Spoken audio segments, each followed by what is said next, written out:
Hello दोस्तों, मेरा नाम है अपराजिता और आपका ई विद्यार्थी.in में बहुत स्वागत है। और भाई उम्मीद है आप सब अच्छा कर रहे हो, सब स्वस्थ हो। तो भाई कुछ वक्त पहले तो मिले थे यार, सब स्वस्थ हैं, सब बढ़िया है। तो आप जानते हैं हम इतिहास की किताब से आपका पार्ट 2 हम शुरू कर चुके थे, नए राजा और उनके राज्य। तो भाई हमने 2 पहले से विषय कर लिया है, परिचय, और एक और हमने कर लिया है राज्यों में प्रशासन। अब ये वाला करने जा रहे हैं हम लोग। सबसे पहले हमें जानने की जरूरत है कि प्रशासन किसे बोला जाता है।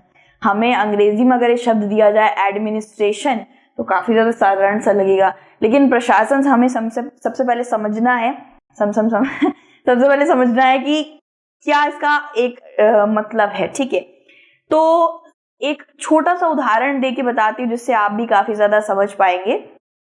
समझ लीजिए बाढ़ आ गई है और आपको बोला गया है कि जितने भी बाढ़ में डूबे हुए लोग हैं सबको बचाइए, और जितने भी बच गए हैं बिल्कुल सुरक्षित हैं उनको एकत्रित करिए, एक समूह बनाइए।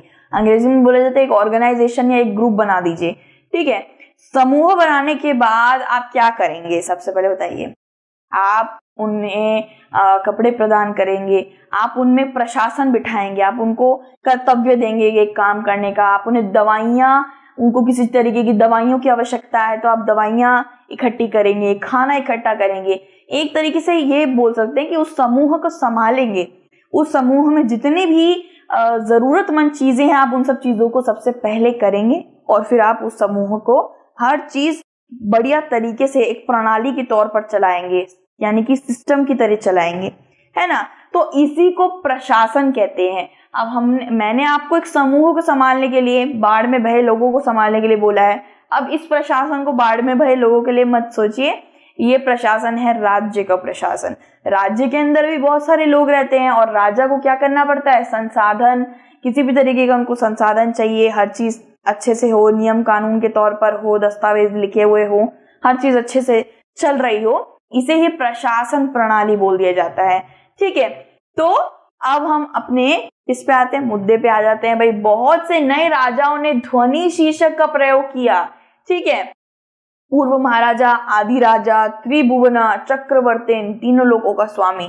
फिर भी वे अक्सर अपने सामंतों, व्यापारियों, ब्राह्मणों, किसानों के साथ सत्ता साझा करते थे।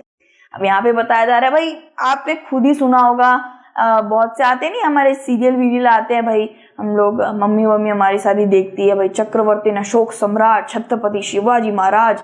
तो होता नहीं है, देखिए इसके आगे बहुत प्रमुख आपको एक शीर्षक दिख रहा होगा, छत्रपति, चक्रवर्ती, यानी तीनों लोगों का स्वामी। ऐसे करके बहुत बड़े बड़े भारी भरकम शीर्षक इस्तेमाल करते थे जिससे उनका काफी नाम हो पूरे के पूरे ब्रह्मांड में। लेकिन फिर भी देखा जाए तो ऐसे बहुत से राजा, देखिए चक्रवर्ती, अशोक सम्राट और छत्रपति शिवाजी के बारे में बात नहीं करते, वो खुद से ही बहुत बड़े व्यक्ति थे, खुद से ही बहुत ज्यादा शक्तिशाली थे। लेकिन ऐसे बहुत राजा होते थे जो ये त्रिभुवना और छत्रपति ऐसे नाम आगे लगाकर, शीर्षक आगे लगाकर खुद को बहुत बड़ा सम्राट मानते थे। लेकिन पीछे तो कुछ और ही राजा, पीछे ये राज होता था कि भाई वो भी किसी से समझौता कर रहे होते थे या किसी के ऊपर निर्भर रहते थे।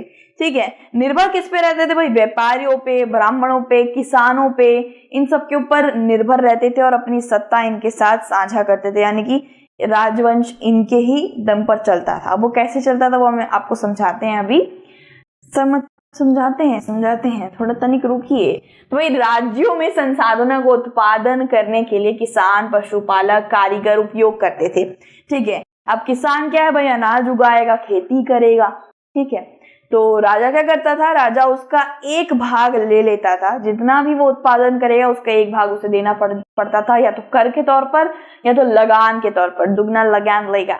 ठीक है, तो उसके तौर पर ले लिया जाता था। और पशुपालक की बात करी जाए, पशुपालक आप जानते हैं जो चरवाहा होते हैं, जिनके पास जानवर बहुत होते हैं, तो उनके पास से क्या आएगा दोस्तों, राजा के पास घी आएगा, मक्खन आएगा, ऊन आएगा, ये सब चीजें आएंगी। तो भाई जितना भी वो उसका उत्पादन करेगा, समझ लीजिए 50% करेगा, तो उसको 45% अपने पास रखना पड़ेगा, 5% राजा को देना ही देना पड़ेगा। ठीक है, और बात करी जाए कारीगरों की, तो कारीगरों से वो अपने महल, किले, ये सब बनवा लिया करता था, कारीगरी करवा लेता था। ठीक है, तो और व्यापारी तो वो होते हैं जो किसी भी तरीके का व्यापार कर लेते हैं, कपड़े का, धान का, खाने पीने का, किसी भी तरीके का व्यापार करते हैं, ठीक है, दुकानदार की तरह। दुकानदार ही तो होते हैं, इधर से उधर व्यापार करते हैं, किसी चीज को सस्ते में लेते हैं और कहाँ पे महंगे में बेच देते हैं। तो भाई उनको भी नहीं छोड़ा जाता, उनको भी नहीं बख्शा जाता, चाहे वो कितने भी ज्यादा अमीर हो, वो छूट नहीं सकते। वो जो भी उत्पादन कर रहे हैं, जो भी बेचा बेची कर रहे हैं, उनको एक भाग जरूर राजा को देना पड़ता था। और राजा उपमहाद्वीप के ऐसे ही करके अपना कोष भरते थे, ऐसे ही करके वो संसाधन को और बढ़ाते थे, ऐसे ही करके वो युद्धों में भी शामिल होते थे। खान पान का कोई तो दिक्कत था नहीं, क्योंकि लोगों से वो एक भाग ले ही ले रहे थे, ठीक है। तो आपको पता चला कि कैसे करके वो इन पर निर्भर थे, ठीक है। अगर ये लोग एक भी देना बंद कर दिया ना, वह राजा गिर जाता, ठीक है। व्यापारियों से भी राजस्व वसूल किया जाता था, जैसे कि मैंने बोला व्यापारियों को भी नहीं छोड़ा गया, उनसे भी राजस्व वसूल किया है, कर वसूल किया है।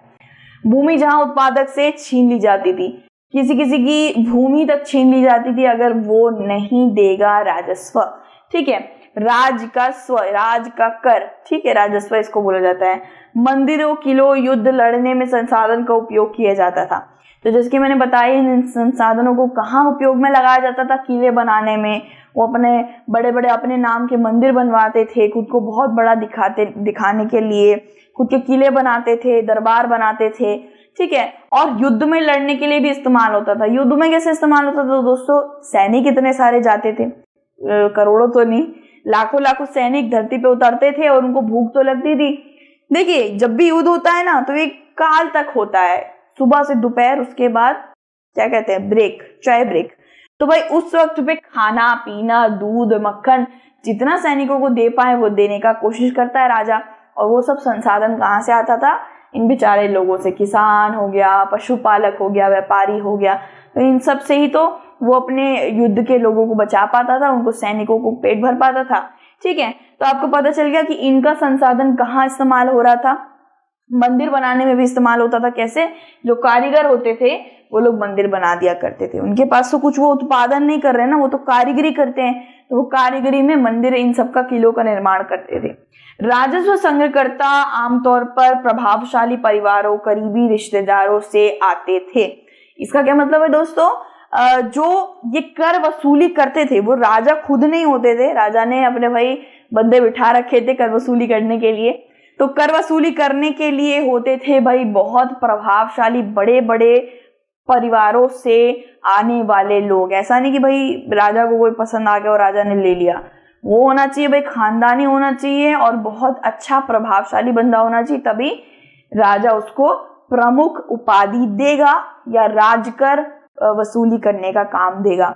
और कभी कभी ऐसा भी होता था कि राजा के निकट जो परिवार होते थे, बहुत ज्यादा रिश्तेदार नहीं होते, करीबी रिश्तेदार, उनके मामा मामी भैया भतीजी ये सब उनको सिफारिश कर देते थे और वो लोग उसे एक अच्छा दे देते थे कामकाज अपने दरबार के अंदर। तो ऐसा भी होता था भाई, ठीक है। अब बात करी जाए, जैसे कि मैंने आपको बताया कि इनका संसाधन कहाँ इस्तेमाल होता था, तो वो होता था किले बनाने में, मंदिर बनाने में और बाकी जगहों में युद्धों में लड़ने के लिए, ठीक है दोस्तों। छोटा सा ये हमने विषय पूरा कर लिया है। इसके बाद जो विषय आएगा आपके सामने, प्रशस्तियां और भूमि अनुदान, ठीक है। तो काफी सारे इसमें छोटे छोटे विषय भी हैं, बहुत जल्दी हो जाएंगे। इस विषय में हमने अभी ये पढ़ा था कि राजा कैसे करके अपना राजवंश बिठा रहा था, राजा को किस किस व्यक्तियों की जरूरत की सहायता पड़ती थी। तो आपको पता चल गया कि किसकी पड़ती थी, ठीक है। तो कमेंट बॉक्स में बताना कैसे करके आपको ये सहायतापूर्ण लगा मेरा ये विषय। और बिल्कुल अपना ध्यान रखना, बेस्ट ऑफ लक। और फिर से मिलते हैं इस विषय के साथ दूसरी वीडियो में। Take care and bye bye.